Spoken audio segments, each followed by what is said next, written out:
예. 어떤 얽히고 설킨 문제를 해결하려면 원인이 되는 문제를 해결해야 된다라는 말씀을 드렸습니다. 그 원인이 되는 사건이 바로 선악을 알게 하는 나무 사건입니다. 도대체 그것을 왜 만드셨을까? 그 이유에 대해서 상당히 많은 토론이 있고 또 저마다 다른 의견들이 있는데 제 개인적으로 이래서 만드셨구나라고 깨달은 것이 있습니다. 선악을 알게 하는 나무를 만드신 것은 사람들이 죄에 빠지게 하고 사람들의 불행을 위해서 하나님이 만드신 게 아니라 사람들에게 축복이었다는 것을 제가 나름대로 깨달았습니다. 왜 선악을 알게 하는 나무가 사람들에게 축복이었는가? 제가 나름대로 깨달은 것은 이것입니다. 사람들이 하나님을 닮아서 만들어졌는데 하나님을 닮은 것 중에 하나가 뭐냐면 창조성입니다. 그래서 사람들이 온갖 발명품들을 만들어냈는데 최근에는 이제 로봇이 발달했습니다. 근데 로봇을 만드는 과학자들이 가장 만들고 싶은 꿈의 로봇가 인간과 똑같은 로봇입니다. 단순한 기능만 수행하는 게 아니라 인간과 감정을 교류하고 상담도 할 수 있고 친구처럼 지낼 수 있는 그런 로봇이죠. 근데 예를 들어 제가 어떤 로봇을 만들었는데 정말 사람과 똑같아요. 그러면 그 로봇을 움직이기 위해서 프로그램을 입력해야 되는데 제가 최종적으로 아주 고민을 해야 되는 게 뭐냐면 이 로봇에게 인격을 줄 것인가 말 것인가. 다른 말로 표현하면 자유의지를 줄 것인가 하는 것입니다. 자유의지를 준다는 것은 결정권을 준다는 뜻입니다. 이 로봇이 저를 좋아할 수도 있고 싫어할 수도 있는 결정권을 주는 것인데 만약에 이런 결정권을 주게 되면 이 로봇이 스위치를 키자마자 저를 싫어할 수도 있고 저를 총을 쏴서 죽일 가능성도 있습니다. 저라면 절대로 로봇에게 그런 자율권, 자기 결정권을 안 줄 겁니다. 근데 놀랍게도 하나님께서는요, 사람을 만드시고 나서 사람에게 인격을 주셨고 결정권을 주셨습니다. 하나님을 좋아할 수도 있고 싫어할 수도 있고 하나님의 명령을 따를 수도 있고 거부할 수도 있는 결정권을 주셨는데 그 결정권을 주셨다는 증거가 바로 선악을 알게 하는 나무라고 저는 개인적으로 생각합니다. 하나님이 인간에게 주신 선물 중에 최고의 선물이 아니겠는가 싶은 것이 바로 인격을 주신 것입니다. 근데 그 인격을 왜 주셨느냐? 곰곰이 생각해 봤더니 사랑하기 위해서였다는 겁니다. 여러분, 선택권이 없으면 진정한 사랑이 이루어질 수가 없습니다. 인격을 주지 않으면 진정한 사랑이라는 것은 있을 수 없고 노예나 종과 같은 존재일 수밖에 없습니다. 근데 인격을 주게 되면 위험을 감수해야 됩니다. 거부권을 행사했을 때 부작용이 아주 큽니다.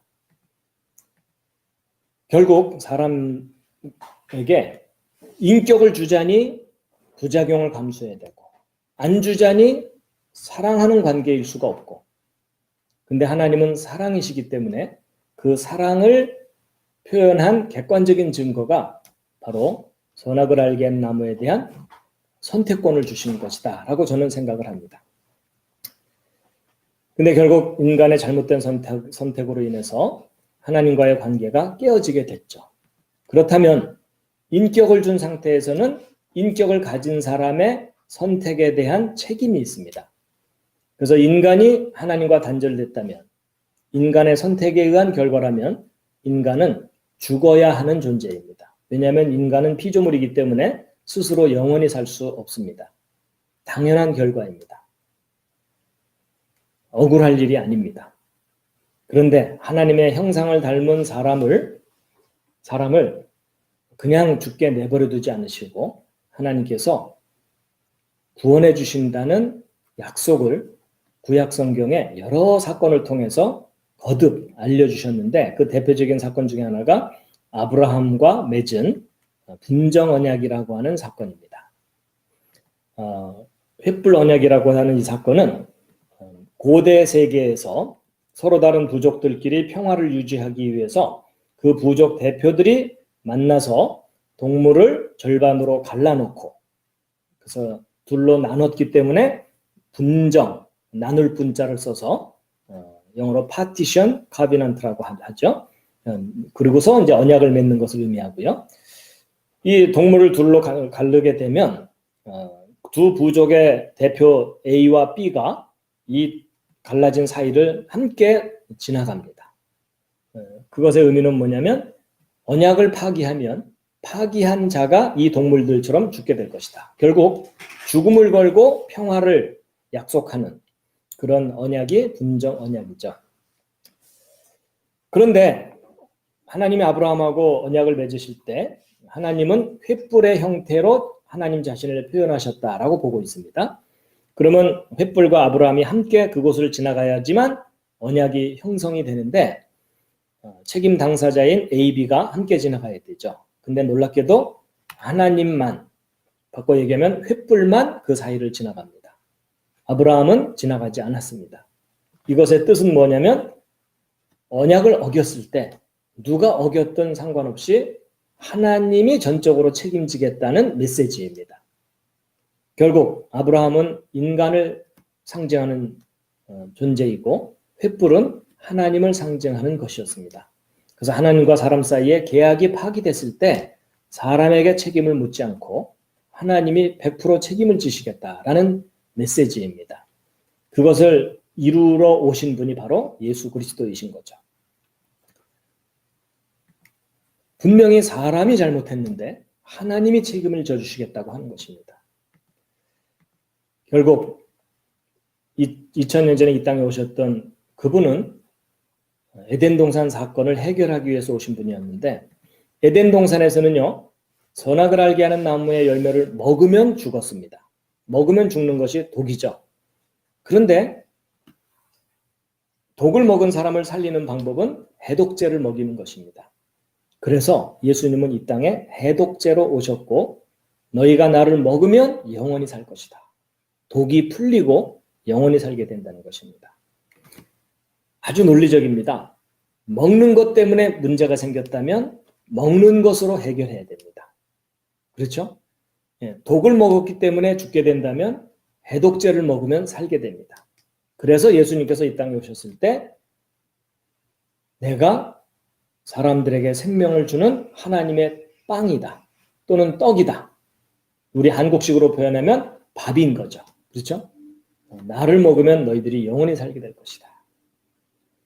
결국 열매가 나무에 매달리듯이 예수 그리스도께서도 나무에 매달려서 생명의 음식이 되신 것이죠.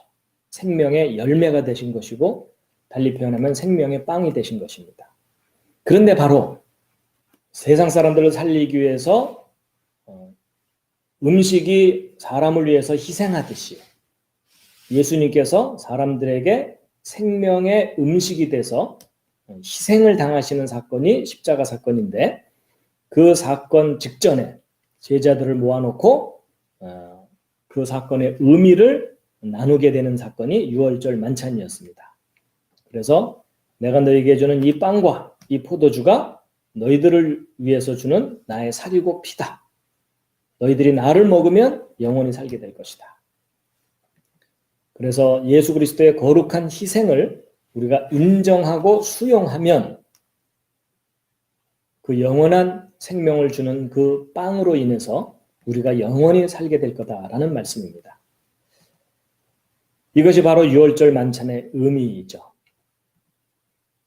그래서 우리가 성찬식 할 때마다 예수 그리스도의 희생을 인정하고 수용하는 것을 기념하는 그런 모임이라고 할 수가 있겠습니다.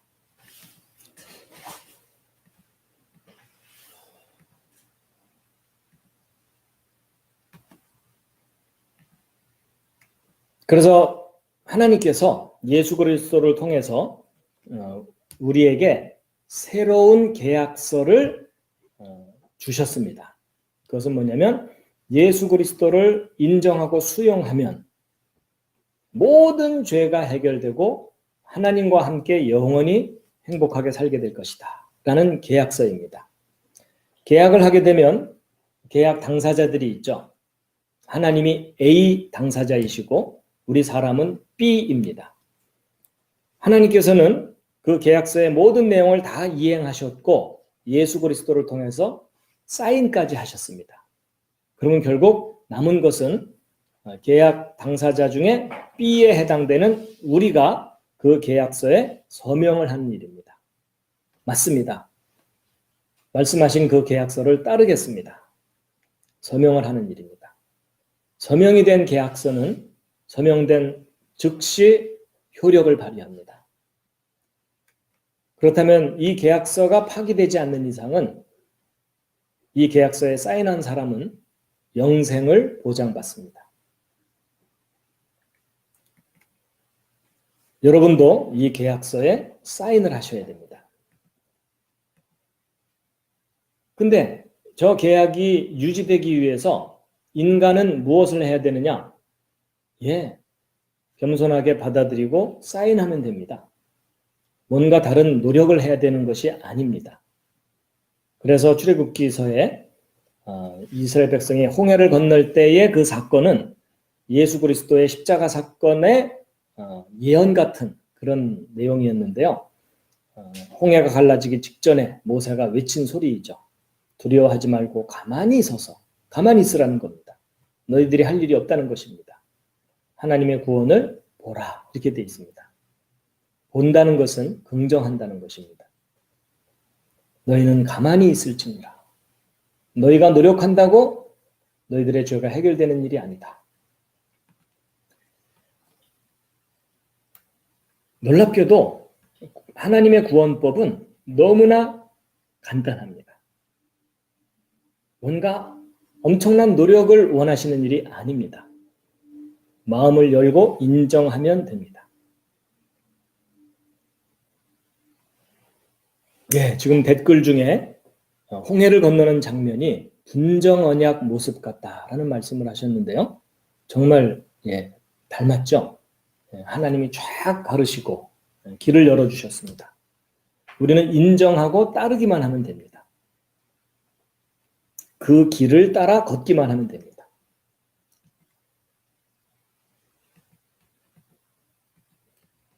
자, 여기까지가 지난 시간에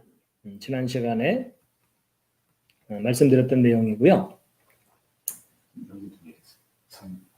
그래서 그 예수 그리스도와 우리가 맺은 계약서는요, 가장 높은 법입니다. 그리고 개정된 법입니다. 옛날 법에 얽매이시면 안 됩니다.